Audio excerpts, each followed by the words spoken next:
The phone call came on a Tuesday morning while I was reviewing grant applications in my office at the Alzheimer's Research Institute. Rachel, we need to talk about the wedding. My father's voice. Formal. Uncomfortable. The tone he used when delivering bad news he'd already decided was final. Okay, I said, putting down my pen. What about it? Margaret's family will be there. The Hendersons. Very prominent philanthropists. Major donors to medical research. They move in elite circles. I know who they are, Dad. Then you understand why this needs to go perfectly. I'm not sure what you're getting at. He cleared his throat. Rachel, I think it's best if you don't attend the wedding. Silence. I actually couldn't process the words for a moment. I'm sorry, what? It's nothing personal. Margaret's family are sophisticated people. Wealthy. Connected. They're funding several major initiatives across the country. I can't risk anything going wrong. And me attending your wedding would make something go wrong? You know how you can be. Awkward with wealthy people. You never know what to say at these events. You dress like you're going to a lab, not a social function. Margaret's family will have expectations. I leaned back in my chair. Looked at the wall of my office. Diplomas from Johns Hopkins Harvard Medical School, a PhD in neuroscience. Awards from the National Institutes of Health, the American Medical Association, the Alzheimer's Association. Photos with senators, Nobel laureates, and yes, philanthropists, including the Hendersons. Dad, I've met the Hendersons. I doubt that. I have dinner with Charles Henderson quarterly. His foundation funds my research. Silence on his end.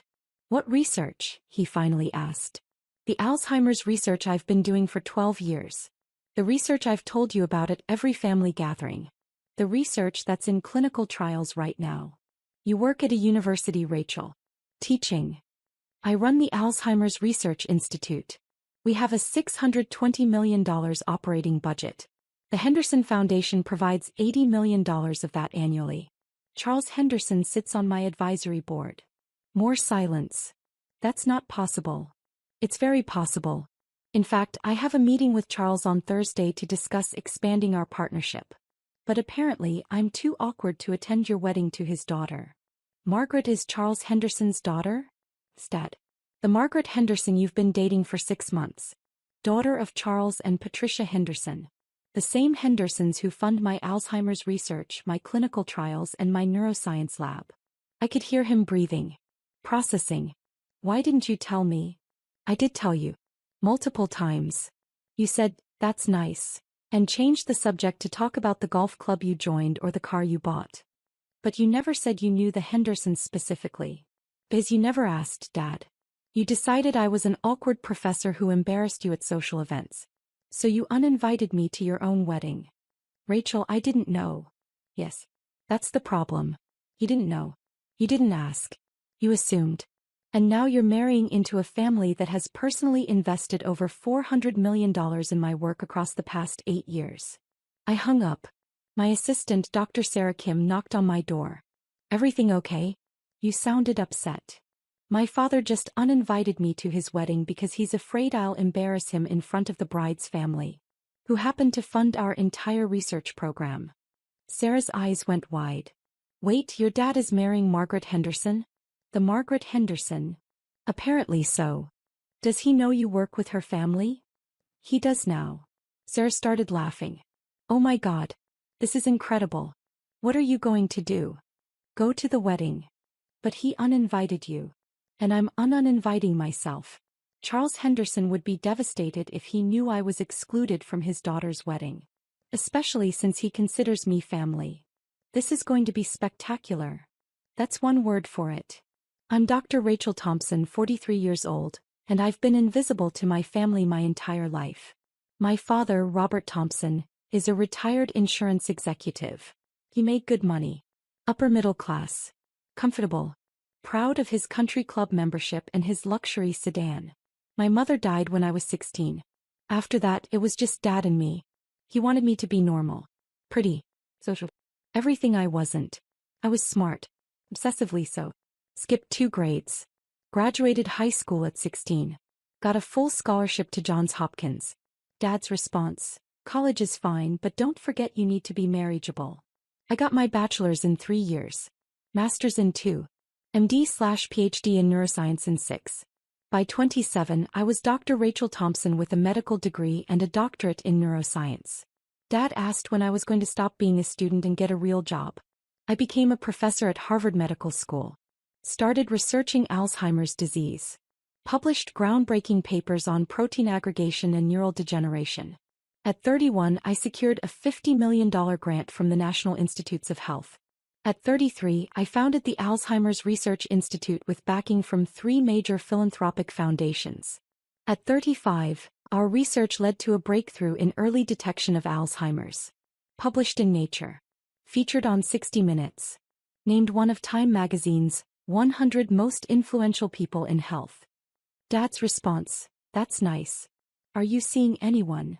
By 40, our institute had a $620 million operating budget.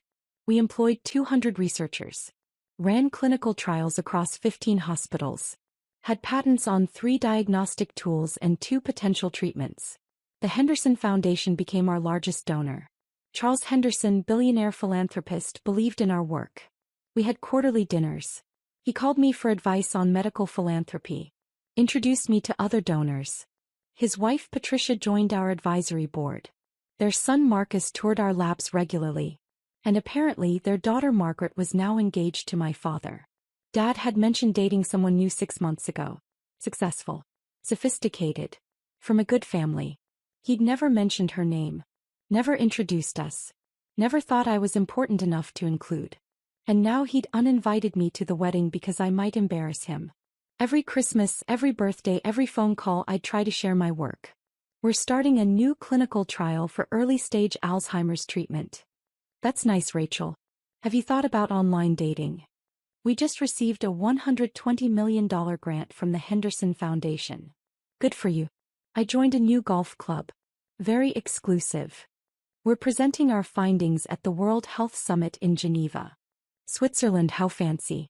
I'm getting a new Mercedes. Come see it sometime. He never came to my lab. Never attended my lectures. Never read my papers. When I won the National Medal of Science 2 years ago, presented by the President of the United States, I called to tell him. That's wonderful, sweetie. I can't talk long, I have a tea time. He didn't ask what the medal was for. Didn't ask to see photos. Didn't congratulate me beyond that one sentence. But he'd called everyone he knew when he got promoted to VP of his insurance company 20 years ago. The pattern was clear. My accomplishments didn't fit his vision of success. I wasn't married. Didn't have kids. Didn't host dinner parties or join the junior league. I saved lives. Pioneered treatments. Changed medicine. But that wasn't what he valued. Charles Henderson made his fortune in tech. Sold his company for $4.2 billion in the late 90s. Spent the next 20 years giving it away strategically. Medical research. Education. Environmental conservation. Always focused. Always impactful. When I first approached the Henderson Foundation for funding 8 years ago, I expected a form rejection. Instead, Charles personally called me. Dr. Thompson, I read your proposal 3 times. This is the most promising Alzheimer's research I've seen. Let's meet. We met for coffee. Talked for 4 hours. He asked brilliant questions. Challenged my assumptions. Understood both the science and the human impact. At the end he said, I'm approving $50 million over 5 years. And I want quarterly updates. Not formal reports. Just dinner. You, me, Patricia. Let's build something meaningful. That was 8 years ago. The quarterly dinners continued. The funding grew. $50 million became $80 million annually. Charles and Patricia became mentors. Friends. The family I'd never had. Patricia, who'd lost her mother to Alzheimer's, understood the personal urgency of the work. She attended our fundraisers. Toured our labs. Introduced me to other philanthropists. Their son Marcus, a physician himself, collaborated on some of our research protocols. And their daughter Margaret worked in arts administration. I'd met her twice at family gatherings. Quiet. Intelligent. Passionate about museums and culture. Never mentioned she was dating anyone. Certainly never mentioned she was dating my father. I called Charles Henderson that evening.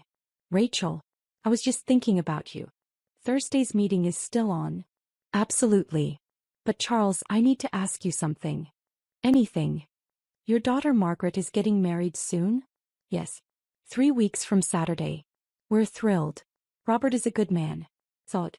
Treats Margaret wonderfully. Robert Thompson is my father. Silence. Complete silence. Then, I'm sorry, Robert Thompson is your father? Yes. How did I not know this? Different last names. I use my mother's maiden name professionally. And my father and I aren't close. I've mentioned him over the years but never by name. Rachel, this is incredible. You're going to be Margaret's stepdaughter. About that. My father called today. He uninvited me to the wedding. He what? Said he couldn't risk anything going wrong. Said your family is too sophisticated. That I'm awkward with wealthy people and might embarrass him. I heard Patricia in the background. Charles, what's wrong? He put me on speaker. Patricia, Rachel's father is Robert. The Robert marrying Margaret. Patricia gasped. Rachel. This is wonderful. Wait, what's wonderful? Rachel's father uninvited her to the wedding because he's afraid she'll embarrass him in front of us. The silence that followed was different. Dangerous. He did what? Patricia's voice could have frozen nitrogen. Said I dress like I'm going to a lab. That I don't know how to talk to wealthy people. That I might make something go wrong. Rachel, Charles said carefully, do you want to come to the wedding? I do now. Then you're coming. As our guest. You'll sit at our table. Charles, I don't want to cause drama. Drama? Rachel, you've changed medicine. You've saved lives. You run a $620 million research institute that we're honored to support. And your father thinks you're an embarrassment. His voice was steel. You're coming to the wedding. And Robert is going to learn exactly who his daughter is. Patricia added, we're picking you up. You'll arrive with us. We'll make sure everyone knows who you are. This feels like revenge. This feels like justice, Charles corrected. See you Saturday. The next 2 weeks were normal. Research meetings. Clinical trial reviews. A symposium presentation. I didn't tell my team about the wedding drama. Kept working. Dad called 3 times. I didn't answer. He left voicemails. Rachel, we should talk. There's been a misunderstanding. Rachel, please call me back. This is important. Rachel, I'm getting married in 10 days. We need to discuss this. I deleted all 3 without responding. Thursday, I had my quarterly dinner with Charles and Patricia at their estate. Marcus joined us this time. So, Marcus said with a grin, I hear you're about to become my sister. Stepsister. Technically. This whole situation is wild. Dad told me the story. Your father really uninvited you. Word for word. Patricia shook her head. I've met Robert a dozen times. He's charming. Attentive to Margaret. But he's never once mentioned having a daughter. He doesn't talk about me. Doesn't understand my work. Doesn't value it. That's going to change on Saturday, Charles said firmly. I'm giving a toast at the reception. Plan to talk about Margaret and Robert. Now I'm also talking about you. Charles. Rachel, your family. More family than most people who share my blood. You've dedicated your life to work that honors my mother's memory. Patricia's mother. The work you do matters more than almost anything else I fund. Robert needs to understand that. What if this ruins Margaret's wedding? It won't, Patricia said. Margaret knows who you are. She's been reading about your work. She's excited to have you in the family. She just didn't realize you were Robert's daughter until we told her yesterday. What did she say? That she wished she'd known sooner. That she would have insisted you be included. And that her father uninviting you to avoid embarrassment is the most ironic thing she's ever heard. Marcus laughed. Margaret called me last night. Said, and I quote, Robert's daughter is literally the most accomplished person who'll be at this wedding and he's worried she'll embarrass him? The cognitive dissonance is staggering. I like Margaret, I said. She likes you too. And she's furious with Robert right now. As are we all. Charles raised his glass. To Saturday. And to family, the kind that actually shows up. We toasted. I bought a dress for the wedding. Not my usual style. Normally I wore practical clothes. Lab appropriate. Professional. Unremarkable. For this I went to a boutique Patricia recommended.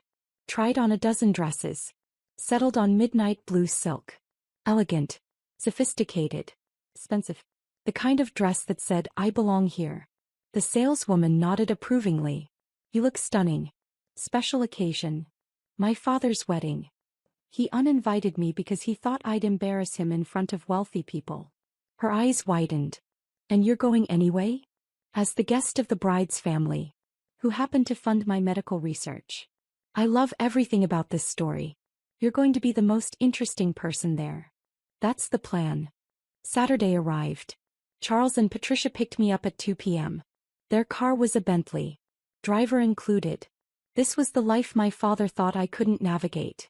"You look beautiful," Patricia said as I slid into the back seat. "Thank you. I'm nervous." "Don't be. You're going to walk in there as exactly who you are. And let the chips fall where they may." The wedding was at a historic estate in Connecticut. Manicured gardens. String quartet. 200 guests in formal wear. We arrived fashionably late. Maiden entrance. The valet's eyes widened when he saw Charles Henderson. Everyone in philanthropic circles knew his face. We walked in together. Charles on one side of me, Patricia on the other. Like I belonged. Because I did. The wedding ceremony was outdoors. White chairs. Floral arbor. Magazine perfect. We were shown to the second row. Family seating. Dad was at the altar with the officiant. He saw us approaching. Saw Charles. Saw Patricia. Saw Marcus. Then saw me. His face went white. Then red. Then white again. Margaret appeared at the back of the aisle. Saw her family. Saw me. Smiled. Actually smiled. The ceremony was beautiful. Traditional. Heartfelt. Dad kept glancing at me. I kept looking straight ahead. When the officiant said, "You may kiss the bride," everyone applauded. Dad and Margaret walked down the aisle. He tried to catch my eye. I looked away. At the reception line, Margaret hugged her parents. Then turned to me. "Dr. Thompson. I'm so glad you're here." "Congratulations, Margaret. You look beautiful." "Thank you for coming. I heard what happened. I'm sorry my fiancé, my husband, is an idiot." Dad overheard. "Margaret. Robert, we'll discuss this later. Right now, I want to welcome your daughter properly." He hugged me. Genuinely. Warmly. "I've been reading about your research. The early detection protocol you developed. It's remarkable." "Thank you. My grandmother had Alzheimer's. If your protocol had existed then, it might have changed everything for our family. That's why I do the work." Dad was standing 3 feet away looking completely lost. Margaret turned to him. "Robert, your daughter is a genius. A literal genius. And you didn't think she belonged at our wedding?" "I didn't realize." "We'll talk later." She moved on to greet other guests. Left Dad standing there. Charles clapped him on the shoulder. "Robert, we need to talk. But not now. Now we celebrate. Later, we discuss why you tried to exclude one of the most important people in my life from my daughter's wedding." Dad looked like he might be sick. The reception was in a massive tent. Crystal chandeliers. Live band. Open bar. We sat at the Henderson family table. Prime location. Center of the room. Dad and Margaret sat at the sweetheart table on the raised platform. I could see Dad watching me. Watching Charles. Watching the way other guests approached our table to greet the Hendersons. Senators. Theos. Other philanthropists. Everyone who was anyone in the Northeast elite. And they all knew Charles. Midway through dinner, a woman approached our table. Dr. Elizabeth Warren, Director of the National Institutes of Health. "Charles, Patricia, wonderful to see you." Then she saw me. "Rachel. I didn't know you'd be here." "Elizabeth, good to see you. Your latest paper on tau protein aggregation was brilliant. We're using it to restructure our entire Alzheimer's research funding strategy." "I'm glad it was helpful." "Helpful. It's revolutionary." He turned to Charles. "You know you're funding the most important Alzheimer's research in the country, right?" "I know," Charles said proudly. "Rachel keeps us updated quarterly." "She's too modest. What she's doing will change medicine. We're talking about a potential Nobel Prize in the next decade." I felt my face heat. "Elizabeth. I'm serious. The diagnostic tools alone are worth it. But if your treatment trials work, Rachel, you'll have cured Alzheimer's." Across the room, I saw Dad's head snap toward our table. Elizabeth continued, oblivious. I'm recommending the NIH increase funding to your institute by $200 million over the next 5 years. You've earned it. That's incredibly generous. It's strategic. You're the best investment we can make. She moved on. Left our table buzzing. Patricia squeezed my hand. Nobel Prize. It's just speculation. Rachel, stop. Let yourself be proud. I was proud. I just never had anyone to be proud with. Till now. After dinner the toasts began. Margaret's mother Patricia went first. Spoke beautifully about love, partnership and joining families. Then Charles stood. Tapped his glass. I'm Charles Henderson, father of the bride. And I want to talk about family. The room quieted. Margaret found a good man in Robert. He's kind to her. Treats her with respect. Makes her laugh. I'm thrilled to welcome him to our family. Dad smiled. Relaxed slightly. But tonight I also want to acknowledge someone else joining our family. Someone extraordinary. Someone who's been part of our lives for 8 years but who we're only now learning is Robert's daughter. Dad's smile froze.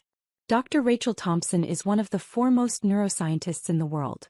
She runs the Alzheimer's Research Institute, which my family foundation has funded for nearly a decade. Her work has changed how we diagnose and treat Alzheimer's disease. She's saved countless lives. And she's done it with grace, brilliance and absolute dedication. The room was silent. All eyes turning to find me. Rachel, would you stand? I stood. Felt 200 people looking at me. This remarkable woman, Charles continued, was uninvited to this wedding. Robert told her she might embarrass him in front of my family. That she didn't know how to behave around wealthy people. That she was too awkward for an event like this. Gasps. Actual gasps from the audience. Dad's face had gone gray. What Robert didn't know is that Rachel and I have dinner quarterly. That she's been to our home dozens of times. That my wife considers her family. That our foundation has invested over $400 million in her research. That she's one of the most respected medical researchers in America. He raised his glass. So I want to make something clear. Rachel Thompson is not an embarrassment. She's a treasure. He's an honor to know. And Robert, you should be on your knees thanking whatever cosmic force made this brilliant, compassionate, world-changing woman your daughter. The room erupted in applause. I stood there, tears streaming down my face as 200 strangers celebrated me. Charles wasn't done. To Rachel. Welcome to the family. The Henderson family. Where your work is valued, your brilliance is celebrated, and you will never, ever be made to feel less than the extraordinary person you are. To Rachel, the room echoed. I sat down. Patricia grabbed my hand. Marcus hugged me. And across the room my father sat frozen at the sweetheart table, his new wife staring at him with an expression that could freeze fire. After the toast, people approached our table in waves. Scientists who'd read my papers. Philanthropists who'd heard of my work. Medical professionals who used our diagnostic protocols. Dr. Thompson, I had no idea you were Robert's daughter. Your research changed my mother's treatment plan. Can we schedule a meeting? Our foundation wants to support your work. I smiled. Thanked them. Exchanged cards. Dad watched from the sweetheart table. Didn't approach. Margaret did. She came to our table, dress trailing behind her. Rachel, can we talk? Just for a moment. Of course. We walked to a quiet corner of the tent. I'm so sorry, she said immediately. I had no idea Robert had uninvited you. I didn't even know he had a daughter until 3 weeks ago. He mentioned you once, said you were in education, and changed the subject. In education? That's what he said. Not that you were a renowned neuroscientist. Not that you ran a major research institute. Just, in education. That's about right. When my father told me who you were, I was horrified. I wanted to call you immediately, but Dad said he'd handle it. That you'd be here. That Robert needed to see the truth. Your father is protective. He loves you. They both do. They talk about you constantly. Rachel found a new protein marker. Rachel's clinical trial showed promising results. Rachel spoke at the World Health Summit. I knew exactly who you were before I knew you were Robert's daughter. I'm sorry this happened at your wedding. Don't be. This needed to happen. Robert needed to see who you actually are. What you've accomplished. And frankly, he needed the public accountability. He looks devastated. Good. He should be. Rachel, can I ask you something? Anything. Why did you come? After he uninvited you? You could have stayed away. Made him explain your absence. But you came anyway. I thought about it. Because I wanted to meet you. Because I wanted your family to know I valued their relationship. And because I was tired of being invisible. Margaret hugged me. You're not invisible anymore. An hour after Charles's toast, Dad approached our table. He looked smaller. Defeated. Older. Rachel, can we talk? I looked at Charles. He nodded. Dad and I walked outside. Found a quiet spot in the garden. I'm sorry, he said immediately. For which part? All of it. Uninviting you. Not knowing about your work. Not seeing you. You've had 43 years to see me, Dad. I know. I told you about my research. Every holiday. Every phone call. Every visit. You nodded and changed the subject. I didn't understand. You didn't try to understand. There's a difference. He sat on a bench. Put his head in his hands. When Charles made that toast, when everyone applauded, when I saw the way people looked at you, I realized I've been living next to greatness my entire life and I never noticed. I'm not great. I'm just good at my job. Rachel, you're curing Alzheimer's disease. The NIH director said you might win a Nobel Prize. You run a $620 million institute. My new in-laws have invested hundreds of millions of dollars in your work. That's not just being good at your job. That's changing the world. And you thought I was too awkward to attend your wedding. I was wrong. Spectacularly, humiliatingly wrong. I sat next to him. Why did you do it? Really? Because you intimidated me. You were always so smart.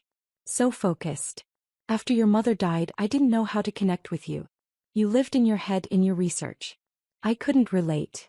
So you dismissed me. So I told myself you were just an academic. Not living in the real world. Not successful in ways that mattered. It was easier than admitting I had no idea how to be the father you deserved. You could have asked. About my work. My life. My research. Would you have told me? I tried to tell you for years, Dad. You just never listened. He was crying now. Quietly. Can you forgive me? I don't know. You didn't just miss one event. You missed my entire life. My MD graduation. My PhD defense. My first major grant. The founding of my institute. The NIH medal. All of it. You were there physically sometimes, but you were never actually present. I want to change that. Why? Because Charles Henderson embarrassed you? Because you realized I'm successful in ways you understand now? Or because you actually care about me? He didn't answer immediately. I don't know, he finally said. Maybe all three. But Rachel, I want to try. I want to know my daughter. The real one. Not the person I invented to make myself feel better about not understanding you. That's going to take time. I have time. I'm not going anywhere. Margaret might have other ideas after tonight. He laughed. Painful. She's furious. Said we're having a very long conversation tomorrow about family and respect and how I could have been so blind. She's smart. Like her new stepdaughter. We sat in silence for a few minutes. Finally I said, I'm willing to try. But Dad, you need to actually show up. Read my papers even if you don't understand them. Visit my lab. Ask about my work. Don't just nod and change the subject. I will. I promise. And Dad? I'm not going to make myself smaller to make you comfortable anymore. I'm a neuroscientist. I run a major research institute. I'm proud of my work. If that intimidates you, that's something you need to work through. I understand. Do you? Because for 43 years, you've wanted me to be someone else. Someone easier. Someone who fit your vision of what a daughter should be. I was wrong. Yes. You were. He stood. Offered his hand to help me up. I took it. We walked back to the reception together. The rest of the reception was surreal. People approached me constantly. Wanted to talk about research. Share stories about family members with Alzheimer's. Offer funding. By the end of the night, I had 17 business cards from potential donors. 6 from other medical researchers.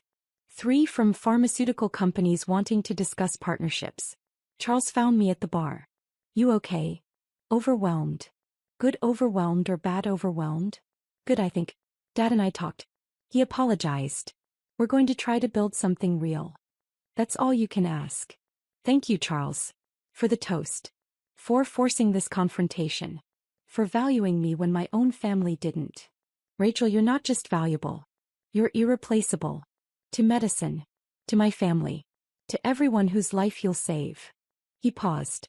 You know Margaret wants you to be part of her life? Really part of it. She said that. She means it. So do Patricia and I. You're not just my daughter's stepdaughter. You're our daughter too if you'll have us. I started crying again. I'd like that. Good. Family dinner next Sunday. Your father and Margaret will be there. We'll start building something real. All of us. Patricia appeared. Are you stealing my new daughter?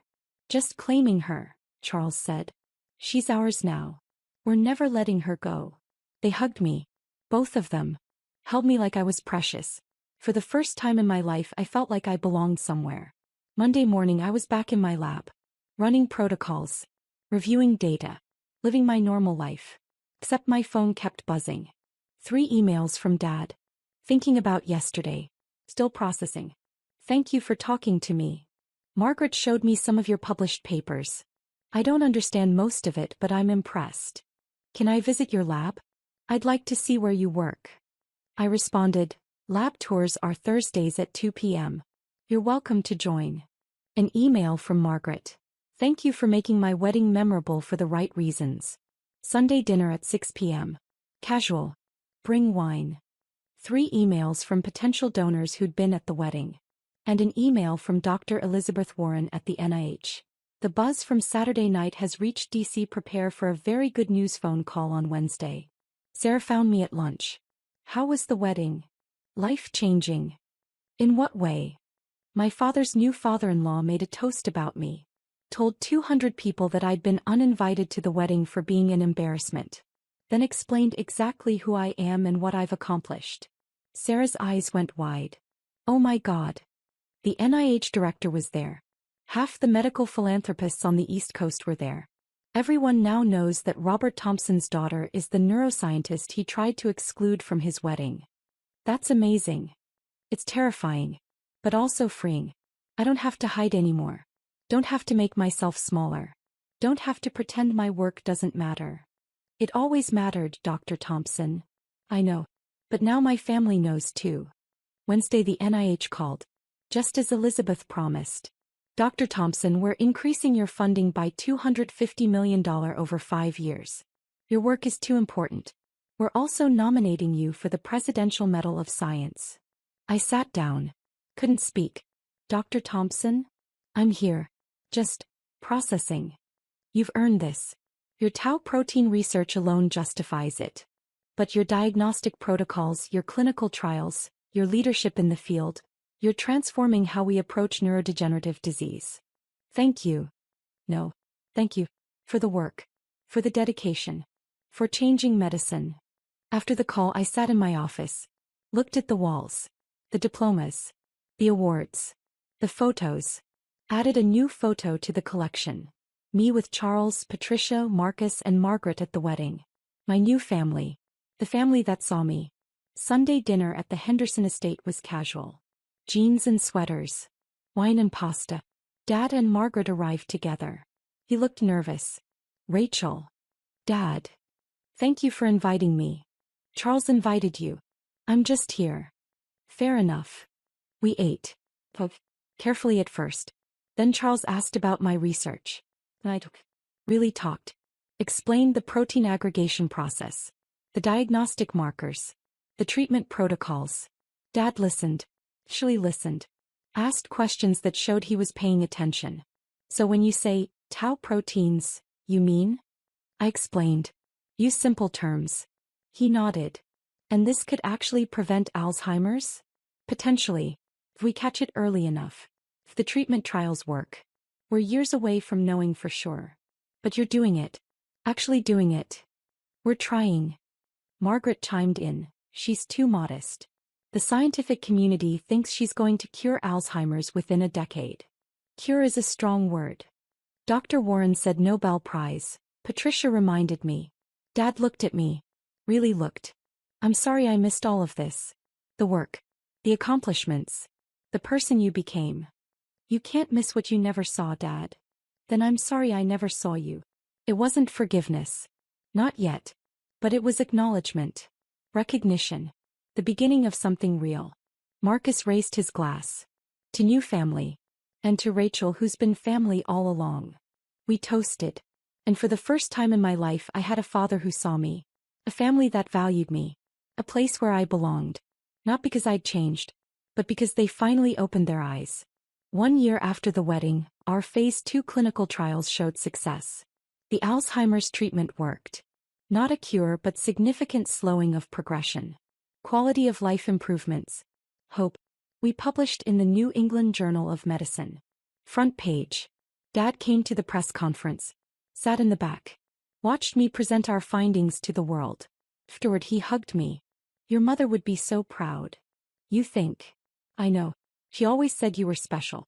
I just didn't understand what she meant. Mom said that. Constantly.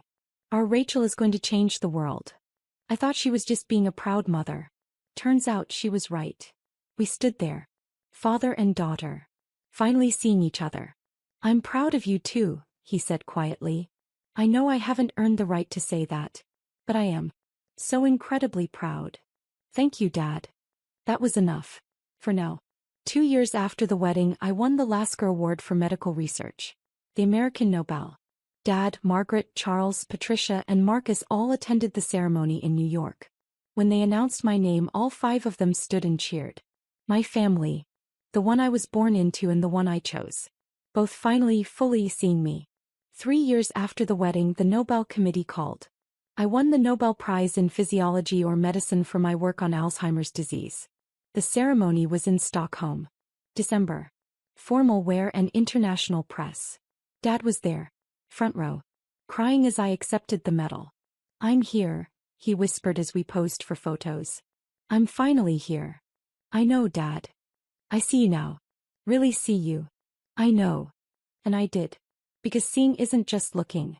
It's acknowledging. Valuing. Celebrating. It took 46 years.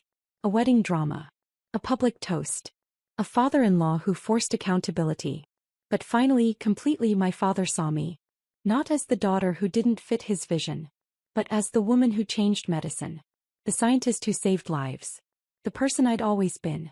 And that was worth everything.